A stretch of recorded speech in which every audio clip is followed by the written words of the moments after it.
সুপ্রভাত বন্ধুরা, আমি সাগরিকা। ঝাঁচকচকে একটা সকাল দিয়ে শুরু করছি। আগে রাতে বৃষ্টি হয়েছিল খুব, তো একদম আকাশ কিন্তু মেঘলা। সকাল সকাল চলে এসেছি লাউ হারভেস্টিং করব। দেখুন ওই লাউটা কিন্তু পড়ে রয়েছে, কারণ ওটা কেটে ফেলে দেওয়া হয়েছে।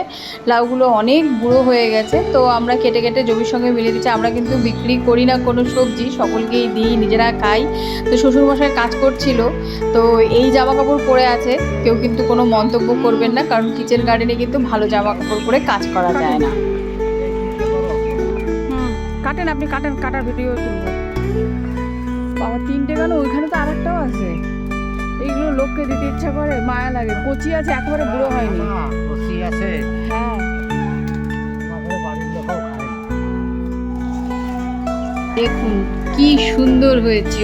অর্গানিক, সারবিহীন, একেবারে নিজে হাতে তৈরি করা সবজির মজাটাই আলাদা। মানে কি বলবো, এত আনন্দ হচ্ছিল। আরও কিন্তু খোঁজার অভিযান চলছে, তো আপনাদের সবটা দেখাবো। করে 15-20টা এখনও খোঁজা চলছে।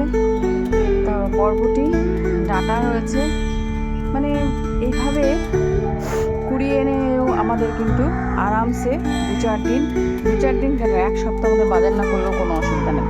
টমেটো রয়েছে, লাউ রয়েছে, ডাঁটা রয়েছে, বরবটি রয়েছে, পটল রয়েছে, আর কি লাগে বলুন তো।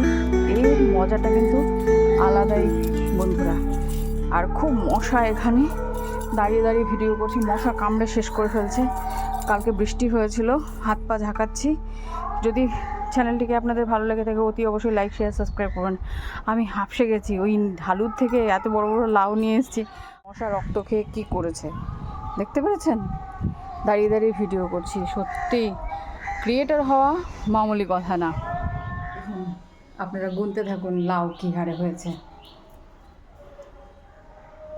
দেখুন কি বলবো, বাড়িটা যেহেতু ভেঙে চুরে একাকার করা হয়েছে, আমি বলেছি আপনাদের রেনোভেটেড করা হচ্ছে, তো আপনারা আমাকে এনকারেজ করতে থাকুন। অর্থাৎ আমার ভিডিও আপনারা দেখুন, কমেন্ট করুন, লাইক করুন, সাবস্ক্রাইব করুন, চ্যানেলের সাথে থাকুন, তাহলে কিন্তু সুবিধা হবে। তাহলে কিভাবে ছোট্ট জায়গার মধ্যে চাষবাস করতে হবে আপনাদের সেগুলোও শেয়ার